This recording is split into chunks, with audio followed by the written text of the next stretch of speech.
عقدة من لساني يفقهوا قولي ربنا افتح بيننا وبينه بالحق وأنت خير الفاتحين. قال المصنف رحمه الله تعالى ونفعنا به وبعلومه في الدارين آمين.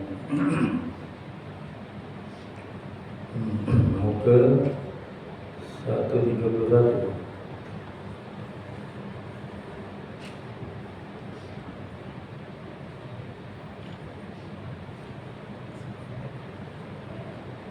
Bagaimana? Atas. Mana?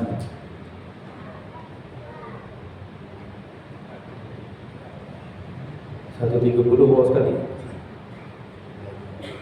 Baca dah sikit tu. Baca sikit lain. 130 bawah. Baru dulu. 130.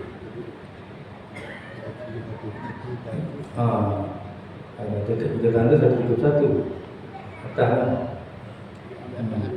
Atas sekali. Adalah takwa itu. Dia ayat tu juga kita undur sikit belakang dia bagi bawah sekali 130. Firman Allah Ta'ala, wa tazawwadu fa inna khairaz zadi taqwa.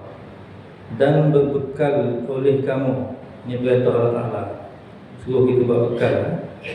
Suruh berbekal, maknanya perintah ni kita ambil atas apa ni perintah. Perintah sunat ke wajib ke, dia gini, hak wajib, hak sunat. Jadi berbekal oleh kamu, maksud buat bekal lah. Amalan wajib, amalan sunat, buat ke. Berbekal oleh kamu maka bahawa sebaik-baik bekal itu takut akan Allah. Takwa takut akan Allah. Maka adalah takwa itu lafaz yang menghimpunkan dua makna.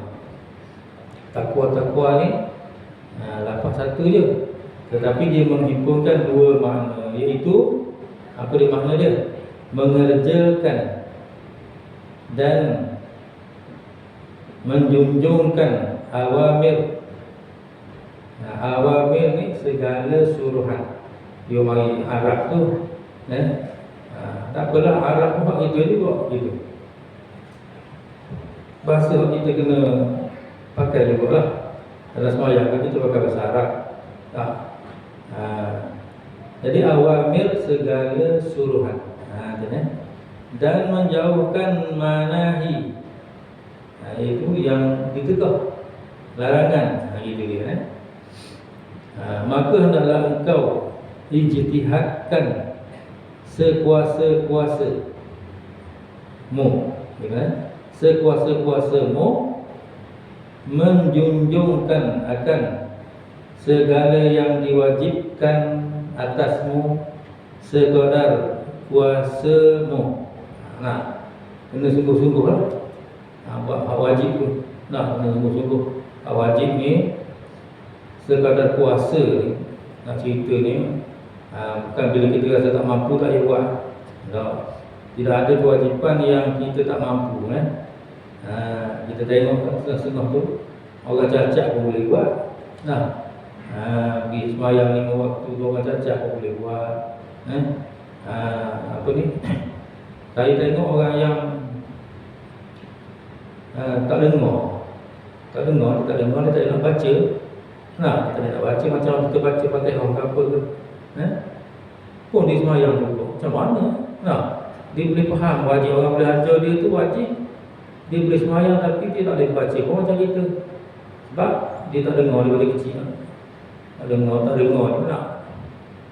Dia nak misal tak boleh, nak tiru tak boleh. Dia semayang juga. Dah terfaham ke apa dia? Wajib ke terfaham? Dia buat. Kita kata kita ni boleh dengar, boleh faham. Dia tak dengar, tapi dia boleh faham juga. Masa semayang, apa masa orang yang ajar dia sebab masa, ajar dia semayang. Sebab masa ajar dia semayang, dia faham dia tu wajib.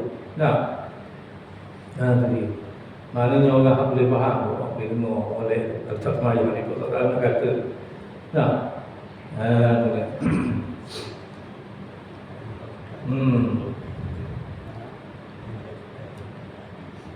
Lepas tu dia kata sekadar kuasamu tu maknanya sekadar yang kita boleh, kemampuan tak bagi kita buatlah.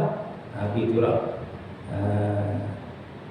Mana ini benda yang diwajibkan, segala yang diwajibkan atasmu tu, ni dia.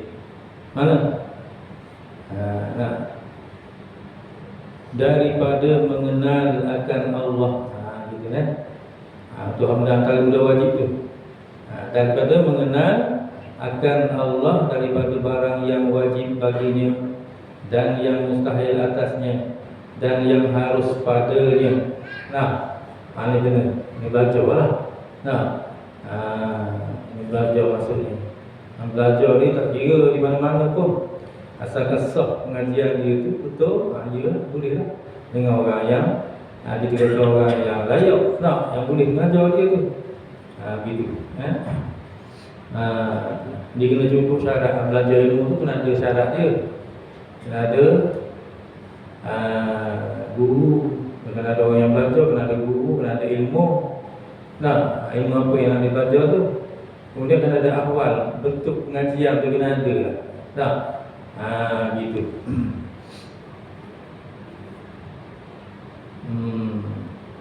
Dan demikian lagi pada hak rusulnya, berarti rusul, segala rusul lain-lain itulah juga, bukan Nabi Muhammad saja. Pada hak rusulnya, seperti demikian itu pula,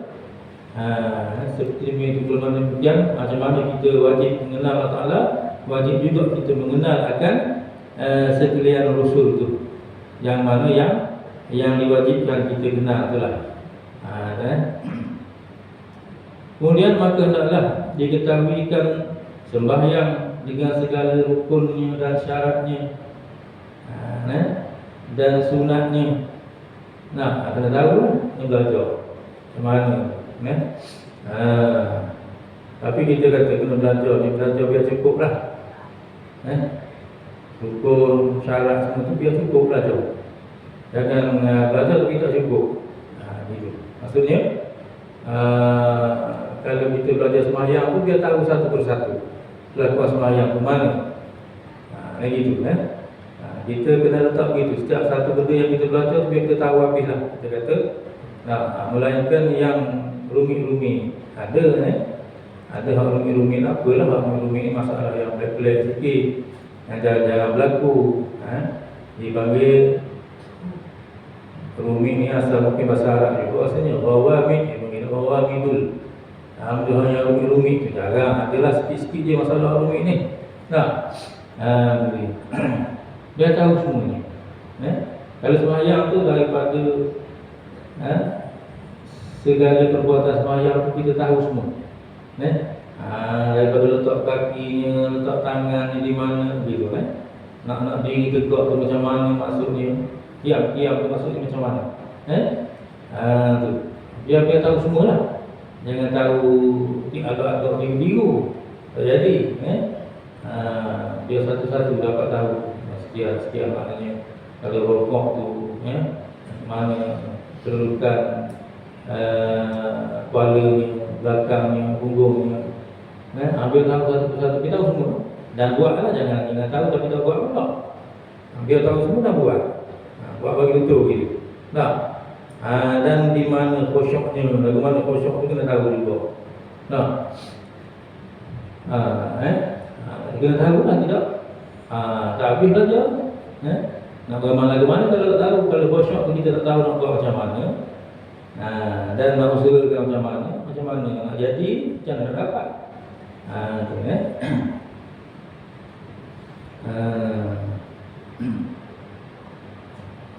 yang belajar sungguh-sungguh memang lah. Biar dapat satu persatu, biar kita kata tak ada satu yang kita tak tahu. Tahu tak tu?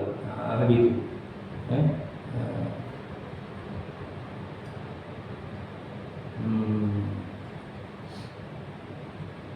Banyak ke tidak kena belajarnya, mana semua benda yang kita buat tu biar kita tahu benda semua lah. Daripada wuduknya Mandinya dia ada cara dia. Cara mandi, cara mandi belajar mana? Kalau kita tak belajar satu persatu, siapa dia ajar cara mandi? Dia gini, dia kalau orang pandai mandi, cara mandi yang betul, automatik dia pandai mandi jenazah. Gitu. Dia takkan pelik, dia takkan tak sama ni, mesti sama. Mandi jenazah dengan mandi orang hidup sama ke? Sebab itulah zaman Rasulullah tak ada tukang mandi. Tak ada tukang mandi mayat. Sebab apa semua pandai belaka. Nabi suruh orang ni mandi, orang ni. Dia bila dia meninggal, orang ni akan bagian ni beliau orang ni tolong. Pergi nama siap tak tahu apa. Semua tu pandai belaka. Pandai mandi dia pandai. Ni kalau tak pandai tu kan awak tak pandai mandi wajib ke? Mandi wajib tu cara tu nak ada cara dia, bukan ikut suka kita je. Asalkan kata tu boleh sah lah sah tu sah mandi asalkan kata, tapi cara nak mula mana kadang-kadang niat tak tahu mula mana niat. Dia tanya sebelum belajar nak tanya dulu tahu tak tempat niat mana. Betul. Dia kata takbal, dia kata tak baru. Dia pakai nak ada mana siapa. Mungkin belah kanan, belah atas gitu. Sama lah, mandi jenazah sama. Mula situ juga, mula tempat yang sama. Tu dia.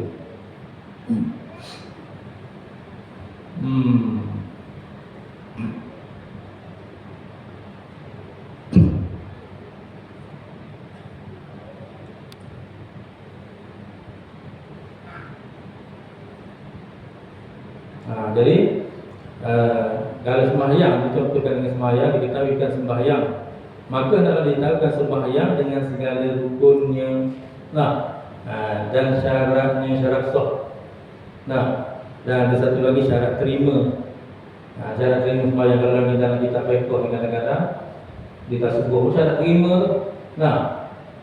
Kita jumpa syarat terima dalam kitab Syarah. Kita sulam tadi dia ada syarat terima situ, sebab kita lain tak tahu. Tak jumpa.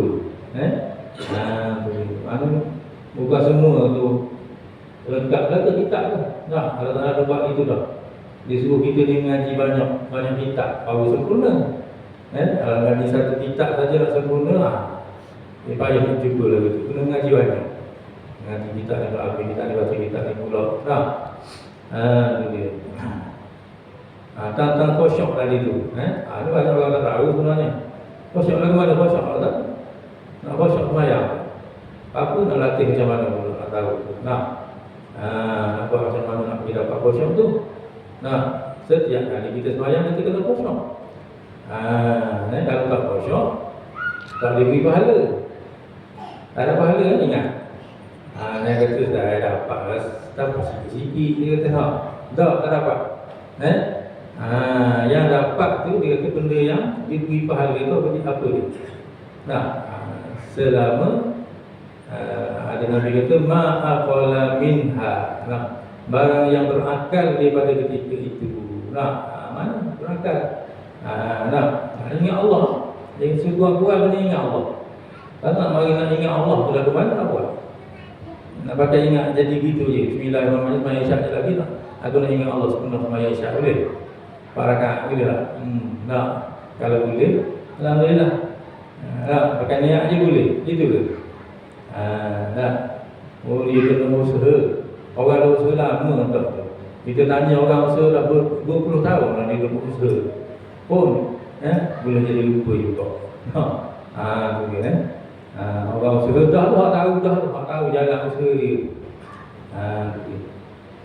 Benda-benda mahal ni bukan senang. Kalau tunjuklah contoh kita lah, contoh benda-benda mahal ni dia bayar tak dapat. Gitu kan? Kita tahu lah. Contoh lah kita kurang lah. Orang nak makan barui ya. Susah nak buka lah. Senang. Bukan macam buah yang kumpul kekok. Dia kena dia waktu murah sikit, mahal sikit dia bayar sikit. Mahal lagi, bayar lagi. Gitu kan? Ada contoh kepada kita. Memang khusyuk kan dia bayar. Kalau kita usaha bersungguh-sungguh, bila nak dapat. Tak nak buat contoh dah. Sebenarnya contoh tu kita sedar. Contoh makan, minum, pakai semua lah.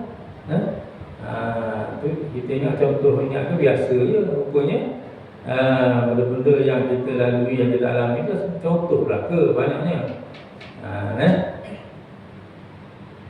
Tu dia. Dia dah tahu sunat-sunat semua tu. Anak kena tahu macam mana cara tu nak kena buat. Kalau tahu tu kena buat. Nak buat kena ikhlas pula dah. Tak senang. Tu dia.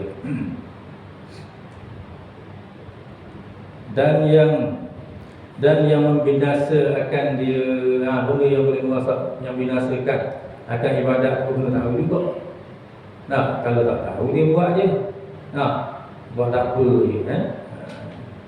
Dan kita kata nisbah, kita tengok nisbah orang mari masjid. Orang mari masjid, dengan orang tak mari tu ramai mana?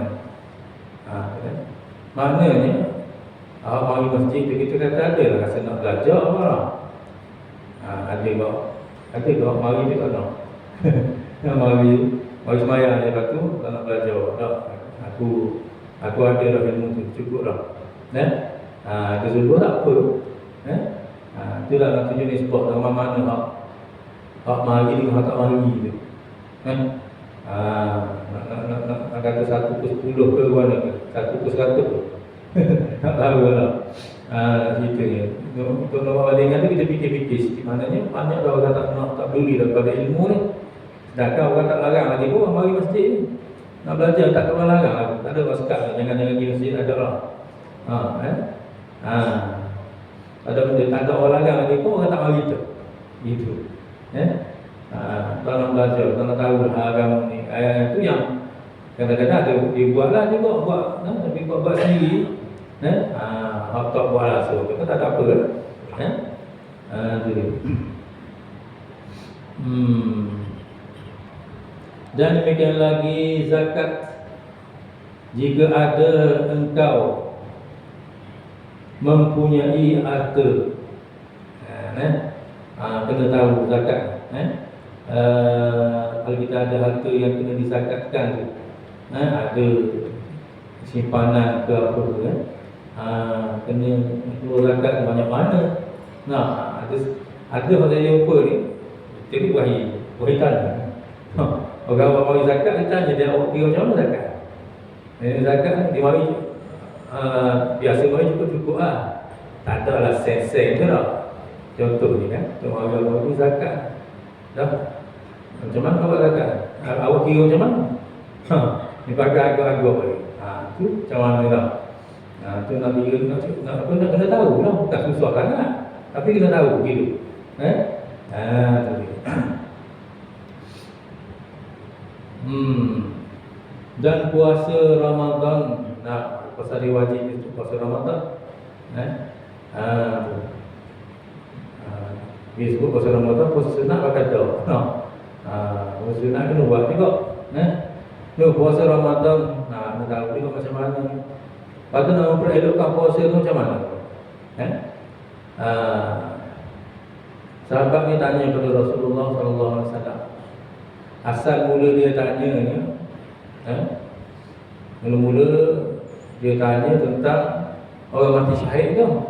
Selepas perang, sudah perang tu dihimpunkan sahabat-sahabat mati syahid ni. Himpun ibu bapa orang sudah tengok pagi mulai sebelum di tanah. Orang kafir dengan orang kafir. Orang kafir simpan juga sebab busuk. Dibuang dalam kata-kata buruk gitu. Ada jumpa lupa-lupa kata buruk kawan-kawan tu, repot tu lah. Kata tanah dia dah nak buang-buang gitu je lah orang kafir ni. Maka orang sahabat-sahabat mati syahid ni dihimpunkan. Kemudian sahabat-sahabat ni ditanya, dia kata antara yang mati syahid ni, ya Rasulullah, ada tak beza? Ada tak beza antara seorang orang? Ya, Rasulullah kata dah. Berbeza yang mana banyak zikrullah. Yang banyak-banyak zikir, yang mana paling banyak dia lah lebih. Mana lebih mana? Tapi kita tahu mana-mana dah. Tapi antara tu ada lebih kurang gitu. Aku dia mula tanya, dia mula jakit soalan dia. Dia kata dah, puasa je puasa. Dia tanya pula, puasa yang lebih baik? Kita telah nak puasa kan. Puasa yang lebih baik ialah yang banyak zikrullah di dalamnya. Orang puasa tu dia banyak zikrullah juga. Dia bertanya bagaimana sembahyang, bagaimana zakat, bagaimana haji pun tadi. Maka Rasulullah jawab satu dia, yang banyak zikrullah di dalamnya. Itu juga jawapan dia, kita banyak zikir. Sembahyang pun kena zikir, maksudnya kena ingat Allah juga. Puasa pun begitu, haji pun begitu juga.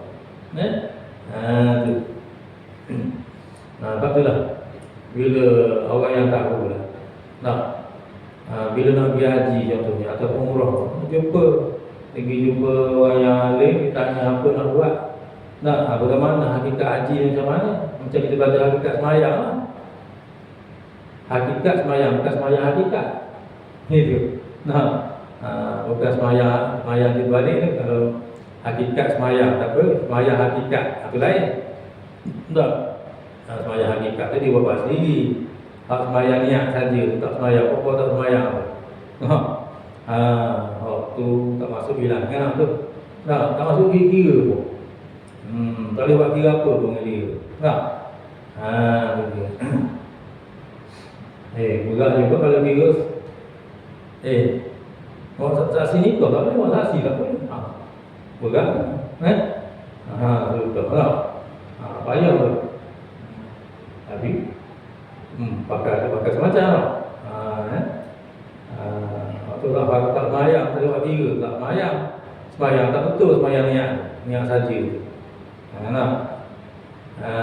Yang masuk hakikat semayang tu, maksudnya batin semayang tu. Kita kena ada hakikat semayang, iaitu zahir kita menghadap kiblat. Habis itu dulu menghadap kiblat. Hakikatnya kita menghadap Allah. Gitu. Maksudnya hakikat tu kita kena ingat dalam hati kita sedang menghadap Allah tu kena ingat. Bukan kalau kita menghadap ada rasa ingat kepada Allah. Aku menghadap Allah, nanti dia jawab. Ingat ke tak? Aku menghadap Allah. Dia dah rojak sebenarnya dia ingat, dan semayang Allah. Tak ingat Allah pun. Dia pusing kata aku. Aku menghadap Allah. Dia kena ingat betul-betul dalam hati itu. Sekurang-kurangnya khusyuk tu ingat Allah saja. Sekurang-kurang. Kurang pada tu lagi tak ada. Gitu. Tak khusyuk.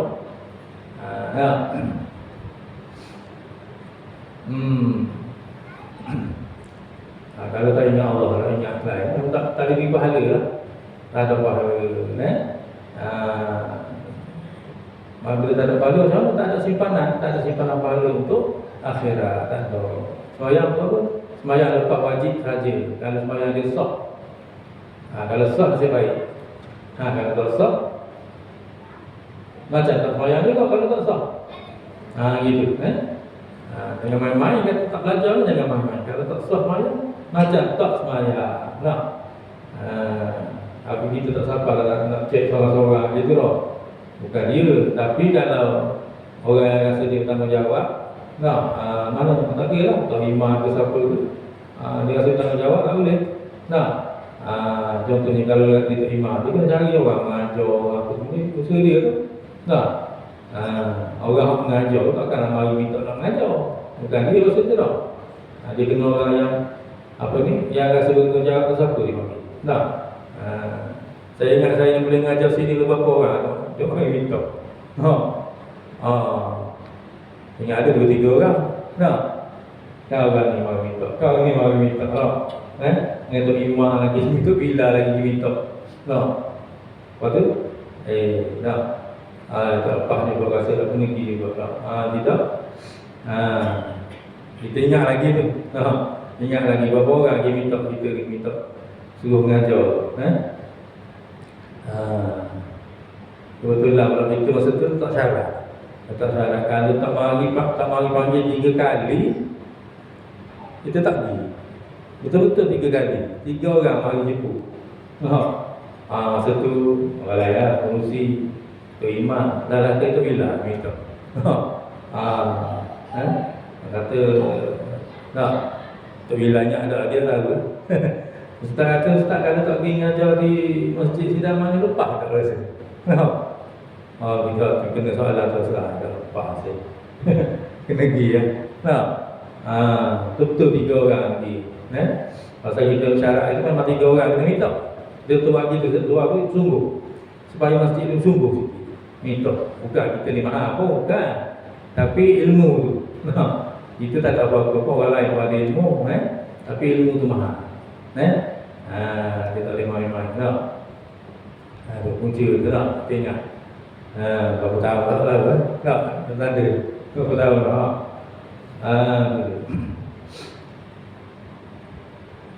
Tu dia Jadi belajar dia sungguh. Daripada 2016 tahun.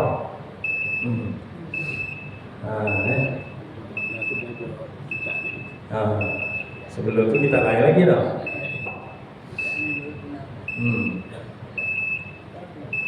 Jadi gitu Jadi kita kena tanam semangat kita ni, belajar ni.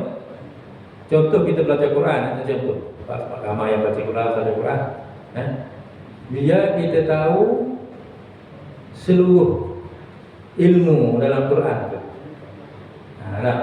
Melainkan yang payah-payah. Yang payah macam mana? Yang payah tu qiraat. Qiraat tu payah lah. Lagu-lagu lagi payah tu tak apalah. Lagu nahwa lah apa tu tak apalah kalau kita tak mampu saya belajar tak apa. Kalau boleh belajarlah.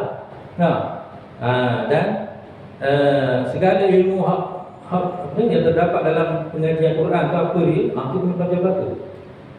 Jangan ambil setengah-setengah je. Makhraj paling utama sekali makhraj.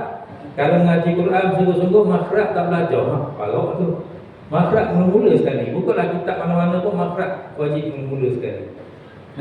Makhraj yang membezakan. Saya bagi contoh. Nak bagi contoh, orang kalau dia tak belajar makhraj. Macam mana dia bezakan za dengan za? Macam mana beza dua tu?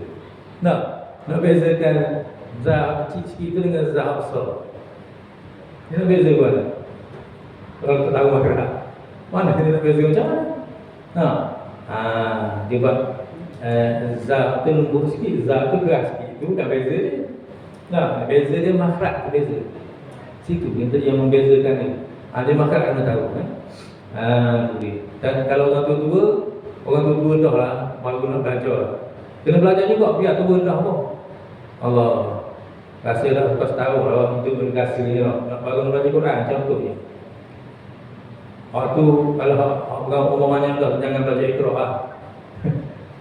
Rugi masa dia belajar Iqra. Ngaji atas Quran selalu dah. Betul atas Quran selalu dah. Kalau kata Fatihah orang ngaji di betul atas Fatihah selalu dah. Eja bagi betul Fatihah selalu. Kalau ngaji Iqra tu bukan Quran. Rugi. Kalau budak-budak tak apa juga. Budak-budak baru nak belajar, orang muda lagi. Tak apa lah. Ni baru dah tua dan umur 70 lah baru nak belajar Iqra. Iqra nak pergi 1, 2, 3. Jangan lambat lagi nak cuba Quran tu. Dah betul tak saya sebab kalau kata contoh lah. Saya pun tak ingat Iqra macam mana. Kata ayat Quran tak tu. Bukan. Nanti belajar atas Quran selalu tu.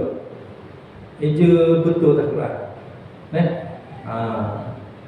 Itu banyaklah adalah pengalaman mari di madrasah lain dah. Mari sini nak belajar apa? Nak belajar Iqra. Awak belajar habis banyak mana dah? Masa dulu habis 3 dah. Nak belajar 3 lagi. Hakak jenuh. Pasal ngaji atas Quran selalu. Ngaji tak lama mana pun lancar. Jadi kalau belajar Iqra apa? Habis Iqra, berhenti ngaji. Tak ngaji Quran. Betul atas Quran selalu dah. Eja macam kaedah orang dulu kaedah boleh panggil baru dari yang lah muqaddam tu kan. Ngaji atas tu tak apa. Tak banyak sangat. Ngaji ini pun tak banyak sangat mula-mula tu. Tapi saya ngaji tu atas Quran selalu eja situ selalu dah. Betul selalu dah. Gitu dah sebab lebih cepat. Dibaca tu baca Quran selalu dah. Gitu kan. Kalau budak-budak tak apalah. Tapi kalau saya budak-budak pun macam gitu juga. Ajar tu mengaji atas Quran selalu dah. Betul, Quran selalu lah. Gitu kan. Kalau ibu pergi masa sebab kalau orang banyak tu pergi masa pula. Gitu kan. Ada benda yang kita belajar, dia dapat ilmu tu sepenuhnya dan sepatutnya. Gitu.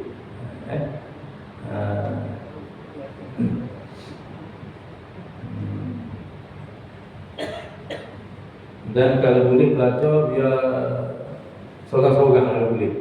Yang ramai tu boleh lah, tapi tak tahu dah siapa betul-betul Kalau boleh seorang-seorang sikit-sikit tak apa dah, tapi seorang-seorang biar tahu je lah. Gitu.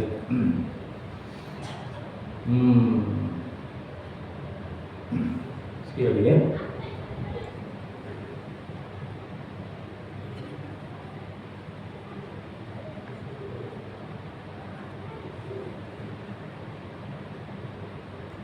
Dan demikian lagi zakat, jika ada engkau mempunyai harta, dan puasa Ramadan dan haji. Kalau nak pergi haji itu tak jawab, biar tahu sampai hakikat haji itu. Kita kadang-kadang sibuk dengan nak baca doa lah, semua kadang-kadang dia doa ni kalau kita nak ngapa doa, dia dengan ngapa lama kan, dengan bawa-bawa berkat lagi dua orang ngapa. Tak ingat tengok buku, tak ingat tengok buku, habis gitu je. Tadi. Jika berhadap wajib atasmu, kemudian maka hendaklah engkau qasadkan dengan amal itu seperti barang yang disuruh, yaitu dengan ikhlas dan siddiq. Dengan ikhlas buat itu semata-mata kerana Allah. Cakap ni mudah. Ikhlas ni pun, nak dapat ikhlas ni pun dia kena ingat Allah. Kalau tak ingat Allah, ke mana ikhlas dia tu? Ikhlasnya kerana Allah. Kalau apa dapat lain, dapat mengubahkan Allah tu, tak ada kerana lain. Habis sebenarnya dia kena ingat Allah pada ketika dia beribadat tu, pada mana-mana ibadat sekalipun. Dan siddiq, dan siddiq maknanya benar, yakni menyucikan hati dengan amalnya itu daripada yang lain daripada Allah Ta'ala. Kita ingat Allah. Bila ingat Allah tak ingat yang lain. Bila tak ingat Allah, dia ingat lain gitu. Allah sucikan hati itu semata-mata kerana Allah, bukan sebut begitu dia. Kena ingat Allah tu, gitu dia.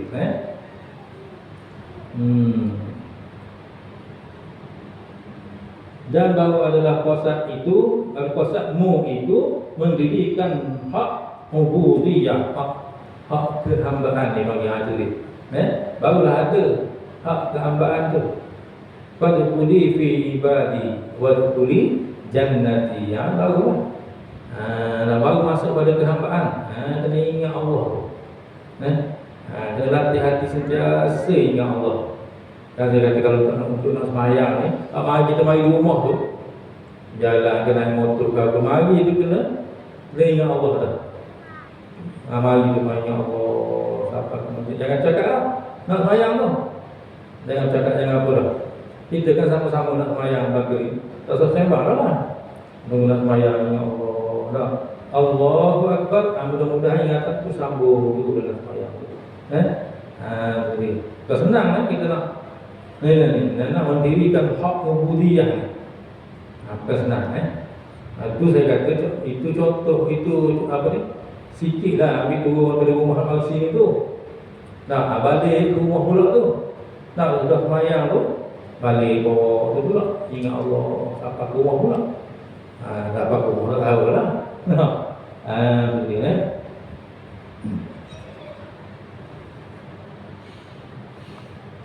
dan mendirikan dan menzahirkan rububiyahnya. Begitu pula. Hak ketuhanan tu. Itu hak kehambaan. Dan hak ketuhanan yang kita ingat Allah tu macam mana pula. Tu dia sebenarnya tak lepas daripada kita kena belajar ilmu zikir ni panggil ilmu zikir ni luas lagi lah, banyak lagi. Kena belajar apa dia, hak rububiyah macam mana. Dia ada hak dia, dan dia ada sakatan-sakatan dia. Tak lebih daripada ilmu yang ada tu. Gitu.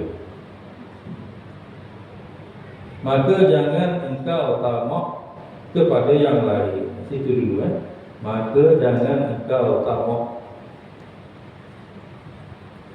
kepada yang lain. Wallahu a'lam.